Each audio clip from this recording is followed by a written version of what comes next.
Shalom et bienvenue de retour en Israël avec Aline. Saviez-vous que l'emplacement de l'Arche de l'Alliance a été trouvé et fouillé? Cependant, après cela, il a été complètement recouvert et caché par les archéologues. Aujourd'hui, nous sommes venus à Kiryat Yearim pour tenter de percer ce mystère et suivre les traces de l'Arche de l'Alliance. Nous allons comprendre le lien de ce lieu avec le peuple d'Israël, avec les Philistins, avec la France d'aujourd'hui, avec l'Église et même avec plusieurs pandémies. Alors, si vous êtes prêtes, commençons.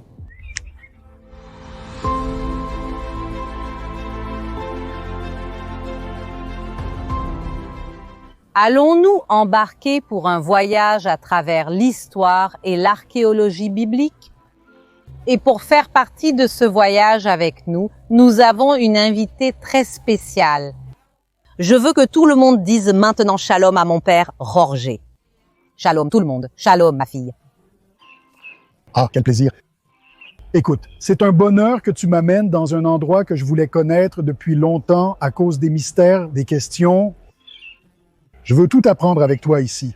Mon père était depuis quelques mois hors d'Israël et j'ai promis qu'au moment où il reviendrait en Israël, tu reviendrais ici pour être avec nous. Je pense qu'il n'y a pas de meilleur endroit pour qu'on se retrouve ici que celui-ci. L'archéologie de Kiryat Yearim va.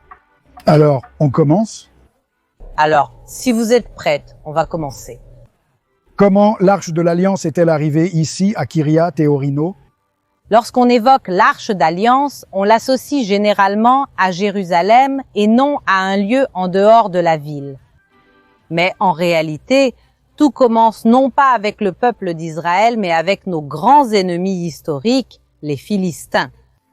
Il y a déjà plus de 3000 ans, les Philistins étaient les grands ennemis du peuple d'Israël et il y a eu de grandes batailles. L'une d'elles fut la bataille d'Ebenezer. Dans cette bataille, des milliers de soldats d'Israël ont combattu contre des milliers de soldats philistins. Et qui a remporté la bataille d'Ebenezer? Les Philistins. Et les Philistins parviennent à capturer l'Arche de l'Alliance et l'emmènent jusqu'à Ashdod, où elle est placée dans le temple païen de Dagon. Et alors, la ville a commencé à être maudite et punie. La grande statue de Dagon a été retrouvée par les Philistins, tombée et décapitée, c'est-à-dire sans la tête et aussi sans les mains. Et la population reçoit aussi une plaie. Toi, en tant que médecin, explique au public. En fait, ce qui est décrit dans la Bible est très clair, c'était une épidémie d'hémorroïdes.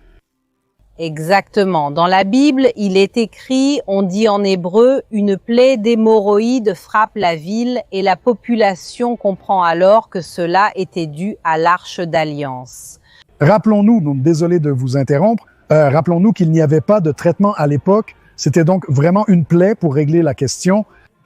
Et alors ils envoient l'Arche vers la prochaine ville philistine qui était Gath et Gath est aussi maudite. Elle subit cette épidémie d'hémorroïdes et elle est envoyée à la ville philistine suivante, Ekron. Ekron, se rappelant ce qui était arrivé dans les deux autres villes, refusa catégoriquement d'accueillir l'Arche. Et ils la rendent aux Israélites et l'envoient à Beit Shemesh. Des problèmes sont également survenus à Beit Shemesh, n'est-ce pas? Il y a aussi eu des problèmes. Même si c'était une ville du peuple d'Israël, tout le monde dans la ville ne respecte pas l'Arche. Certaines personnes regardent à l'intérieur de l'Arche de l'Alliance et c'est pourquoi 70 personnes là-bas sont aussi punies. Et alors l'Arche est envoyée ici jusqu'à Kiryat Yearim. Et quand l'Arche arrive ici, les fléaux, cette épidémie prend fin. Alors les hommes de Kiryat Yearim sont venus pour emmener l'Arche du Seigneur. Ils l'ont emmenée dans la maison d'Abinadab sur la colline et ont consacré son fils Éléazar pour garder l'Arche du Seigneur. Mais ma fille, comment pouvons-nous savoir que Kiryat Yearim est ici?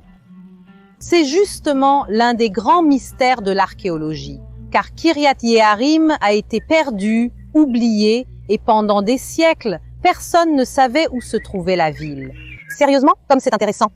Et plus précisément, où se trouvait l'Arche d'Alliance, car c'est ce que nous sommes venus découvrir aujourd'hui. Ce que l'on savait, c'était la distance de Kriyat Yarim à Jérusalem, la région approximative où elle se trouvait dans les montagnes par rapport à d'autres sommets, mais l'endroit exact restait un grand mystère jusqu'à ce que tout commence à changer en 1905. Et c'est cela que je veux vous montrer maintenant. On y va? Allons-y.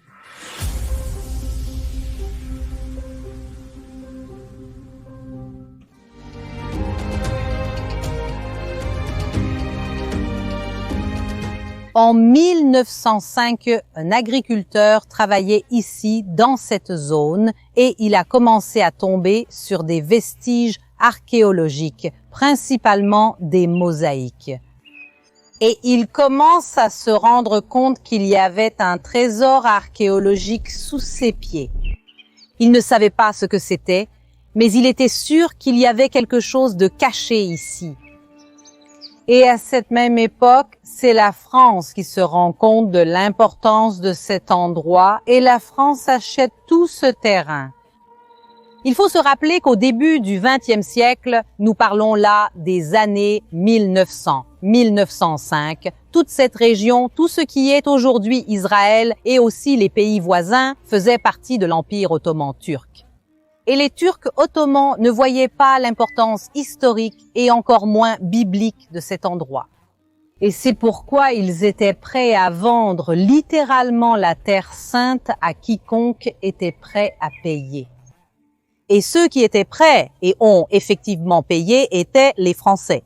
Et c'est pourquoi toute cette zone a été achetée par la France et appartient à la France jusqu'à aujourd'hui.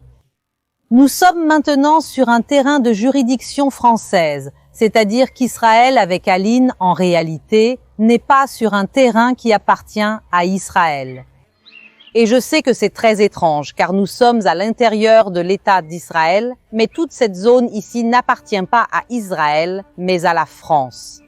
Et toute l'autonomie ici est française. Et c'est pourquoi, en 1911, la France remet ce terrain à l'administration d'une organisation catholique française et en 1911, ils construisent ici cette église.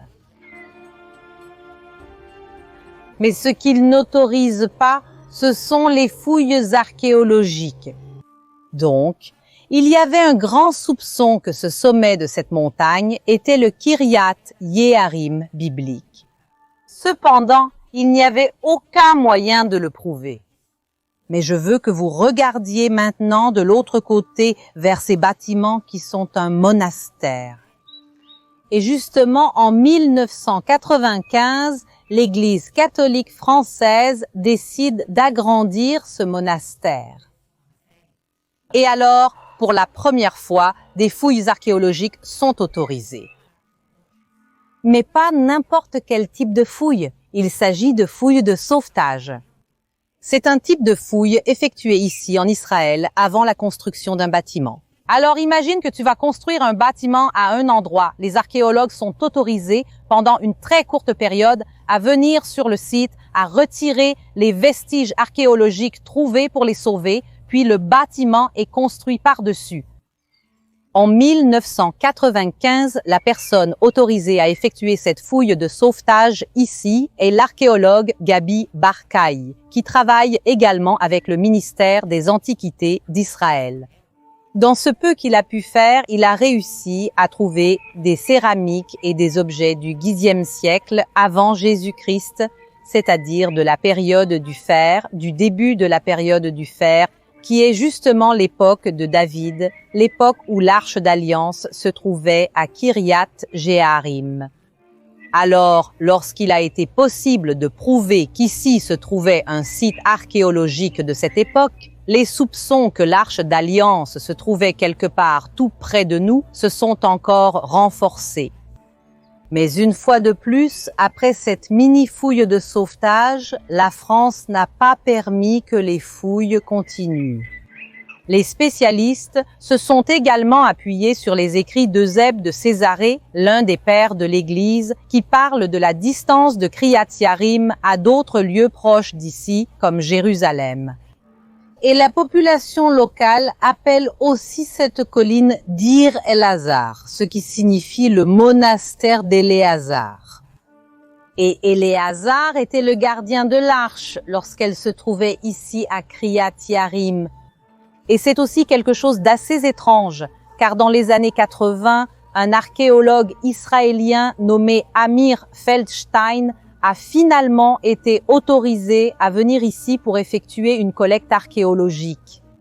Cela signifie aussi ne pas faire une grande fouille, mais venir ici pour récupérer les objets archéologiques qui sortaient littéralement du sol. Et il ne manque vraiment pas d'archéologie à cet endroit. Regardez ici, nous parlons de colonnes de l'époque biblique et il y en a tellement ici qu'encore aujourd'hui, le monastère les utilise pour soutenir les fleurs et les vases. Et Amir collecte ici une grande quantité de céramique et de petits objets. Il les emmène jusqu'au dépôt du ministère des Antiquités d'Israël et il les enferme là, il les garde. Ce qu'il a trouvé, il ne l'a jamais publié, c'est-à-dire que nous ne savons vraiment pas ce qu'il a découvert et ces trouvailles n'ont jamais été exposées au public dans aucun musée, dans aucun lieu ouvert. Donc, c'est très intéressant que l'un des rares archéologues à avoir été autorisé à entrer ici, ce qu'il a trouvé, nous n'en sommes vraiment pas sûrs.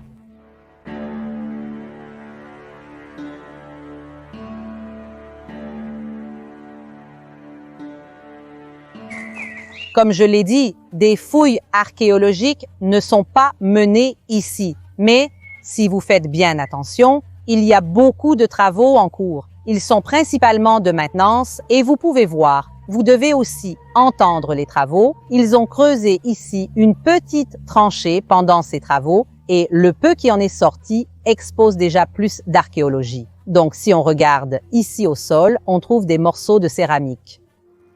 En regardant comme ça, il est un peu difficile de dater chacun de ces morceaux. Mais regarde ici, Aline. Regarde celle-ci que j'ai trouvée ici. Regardez ici, laissez-moi vous montrer de près, les amis. Ceci, sans aucun doute, est vraiment ancien, probablement de l'époque biblique. Et je ne sais pas si vous arrivez à identifier ce que c'est. Ceci est la anse d'une cruche, donc la cruche était dans cette direction, ceci était son anse. Donc cela vient très probablement de la période biblique et il y a de fortes chances que cela provienne de cette tranchée. Ici, évidemment, on ne peut rien emporter, donc on va le remettre à sa place. Mais vous voyez, en peu de temps qu'on est ici, on voit vraiment l'archéologie émerger. Et c'est pour cela que chacun des archéologues qui est passé par ici, même pour un court moment, ils ont pu voir, ils ont vraiment vu l'archéologie émerger et se sont rendus compte que nous sommes vraiment dans un endroit très spécial.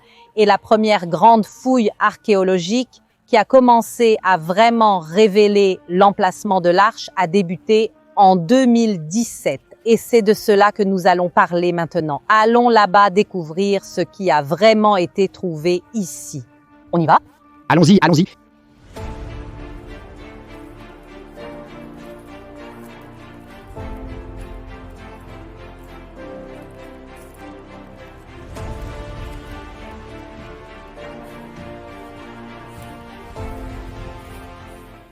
Je sais que ça donne l'impression qu'on ne va nulle part, mais c'est justement ce que j'ai dit au début de la journée. Le plus important concernant l'archéologie de l'Arche d'Alliance, c'est qu'elle a été retrouvée, puis recouverte et cachée. Et justement, elle se trouve juste ici devant nous. Et c'est pour cela que la plupart des gens qui passent par ici n'imaginent même pas qu'ici se trouve l'un des sites les plus importants de l'archéologie biblique. Cependant, si nous regardons attentivement, on voit que tout le sol est couvert de milliers de morceaux de céramique. Alors ici, en quelques mètres, regardez la quantité de céramique qu'il y a. Alors, si on regarde par la couleur, vous pouvez clairement voir que c'est de la céramique. Ici aussi, celle-ci faisait partie d'une cruche. Nous allons la remettre à sa place ici. Mais cela montre clairement que cet endroit regorge d'archéologie, mais qu'elle est recouverte de poussière, de terre, de plantes. Mais venez avec moi.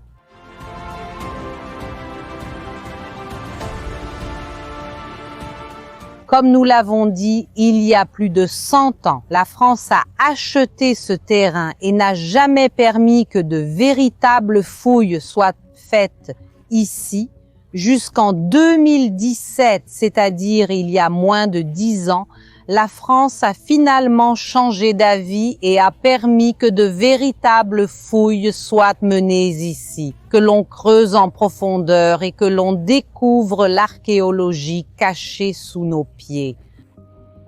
Mais maintenant, il y a un grand doute. Qui va faire les fouilles? Quand on dit que la France permet, ce ne sont pas des gouverneurs français qui viennent ici pour fouiller, mais ils donnent cette autorisation à des archéologues et à des universités du monde entier. Et la France a justement choisi 2 universités.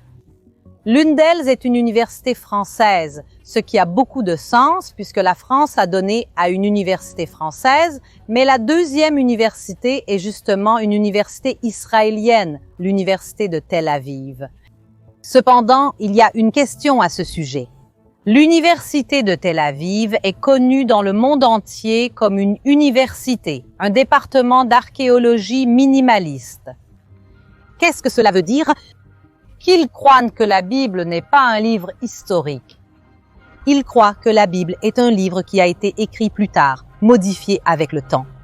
Ils ne croient pas à la véracité historique de la Bible. Ils sont sceptiques. Et maintenant, ma question est la suivante. Nous sommes ici dans l'un des sites les plus importants de l'archéologie biblique. Alors pourquoi la France a-t-elle accordé ce privilège précisément à l'université qui ne considère pas la Bible de la même manière que peut-être l'université de Jérusalem le ferait, ou même inviter l'archéologue Rodrigo Silva à venir faire des fouilles ici? Mais justement, c'est l'université de Tel Aviv qui a reçu ce privilège. Et avec cette autorisation, cette université française et l'université de Tel Aviv sont venus ici et ont commencé à faire des fouilles. Et ils ont trouvé ici énormément de choses de la période biblique. Ils ont réussi à prouver qu'ici se trouvait une grande ville, un grand centre, à l'époque du fer, qui est justement l'époque où l'Arche d'Alliance est passée par ici. Et maintenant, parlons de la plus grande découverte archéologique de ce lieu, la plus grande au sens littéral. Et pour nous aider à mieux comprendre, mon père est de retour ici. Raconte au public ce qu'on a trouvé ici. Quelque chose d'extraordinaire m'a amené ici pour découvrir cela. On ne peut vraiment voir cela que depuis le ciel avec un drone, n'est-ce pas? Parce que ce qu'ils ont fait à l'époque, c'était une plateforme de 110 par 150 mètres. Ce qui a été découvert ici est tellement grand que cela est resté inaperçu pendant de nombreux siècles. Ils ont construit ici un lieu surélevé soutenu par 4 murs. Et justement, l'un des murs se trouve juste derrière nous ici. Alors, si vous pouvez voir, il y a ici de grosses pierres, celle-ci et celle-là, qui faisaient partie d'un mur de soutènement, et nous sommes maintenant sur cette grande plateforme. Et regardez ces analyses. On peut clairement voir une plateforme rectangulaire presque exactement à l'endroit où se trouve l'église aujourd'hui. Les murs découverts font 3 mètres de large et on estime que leur hauteur était d'au moins 7 mètres. Et on pense qu'au milieu de cette grande plateforme se trouvait un sanctuaire. Probablement l'emplacement de l'Arche d'Alliance. C'est vraiment très impressionnant, cette grande plateforme qui a été découverte ici. Nous sommes littéralement dessus en ce moment. Mais c'est encore plus impressionnant parce qu'elle ressemble beaucoup à une autre plateforme. Même à Jérusalem, sur le mont du Temple qui a été construit par le roi Salomon, n'est-ce pas? Exactement, c'est-à-dire nous sommes ici dans un lieu qui date de l'époque de David où l'arche, nous croyons vraiment qu'elle se trouvait ici sur cette plateforme. mais après cela, elle a été emmenée d'ici à Obed-Édom, puis à Jérusalem et placée sur le mont du Temple. Donc, ce sont deux lieux qui ont été construits à une période très proche l'un de l'autre. Donc, si nous parlons d'une construction de l'époque de David et d'une construction de l'époque de Salomon, il est tout à fait logique qu'elles se ressemblent autant physiquement. Bien sûr, bien sûr. Alors, un autre point, c'est l'ingénierie de l'époque, n'est-ce pas? Exactement. Donc, l'ingénierie de l'époque est pour le même objet. Si là-bas se trouvait l'Arche d'Alliance et qu'ici se trouvait aussi l'Arche d'Alliance, il est tout à fait logique que la structure soit physiquement très similaire. Et une autre chose qui a été trouvée ici lors des fouilles archéologiques, c'est une inscription de la 10e légion Fretensis. Cela s'est produit bien des années plus tard. Lorsque les Romains détruisent Jérusalem, détruisent le temple de Jérusalem, ils installent la 10e légion romaine, qui était une unité spéciale de l'armée romaine sur le mont du Temple.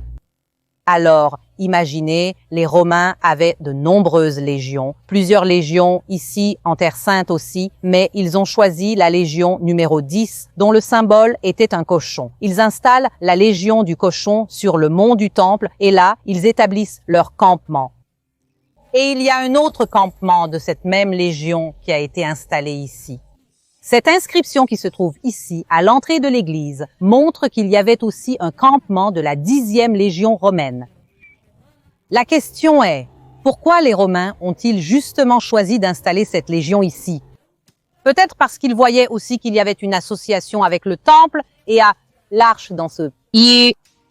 Alors, en rassemblant tout cela, on voit vraiment comment les pièces commencent doucement à s'emboîter et ces fouilles qui révèlent cette grande plateforme ont vraiment été essentielles. En 2017, après avoir terminé, ils ont creusé et exposé tout ce qui se trouve ici. Qu'ont fait les archéologues? Ils ont recouvert. Ils ont recouvert, exactement. C'est curieux. Ils ont recouvert ça et ensuite ils sont revenus.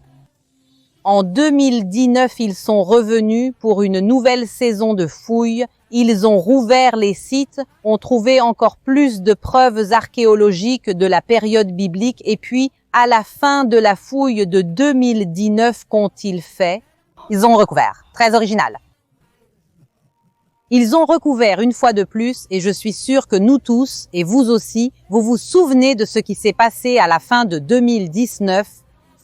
À la fin de 2019, une grande épidémie a commencé, qui est ensuite devenue une pandémie, la pandémie de Covid.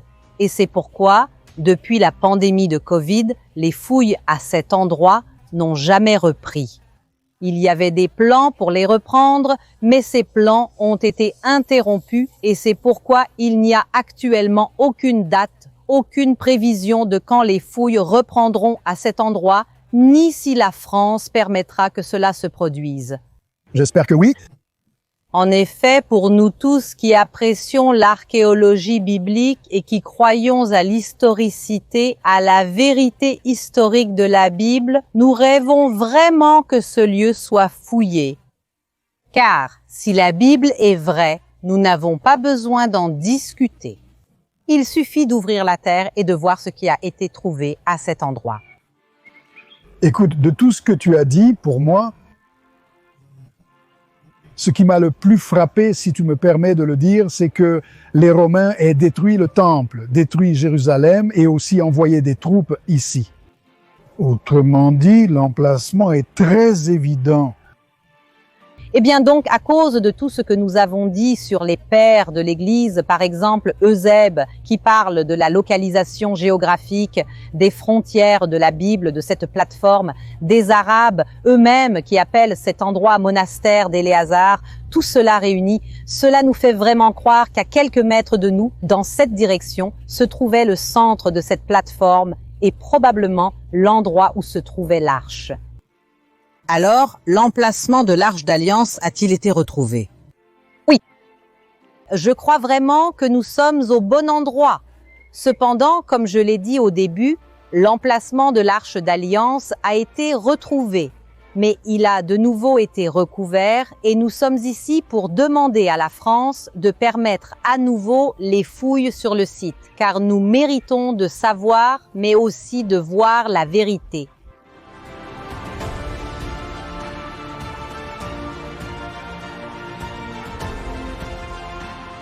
J'espère que vous avez aimé la vidéo d'aujourd'hui. Je veux remercier tout particulièrement mon père qui nous a accompagnés aujourd'hui aussi. Il nous a littéralement amenés ici en voiture.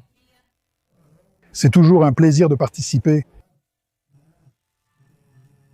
Merci beaucoup pour tout ce que tu m'enseignes et de m'avoir amené ici. J'ai tellement aimé que je vais suggérer à tous de mettre un like, s'il vous plaît. Alors les amis, ceux qui veulent laisser un like, ça aide beaucoup la chaîne ici. Un gros bisou à tous, merci et à la semaine prochaine.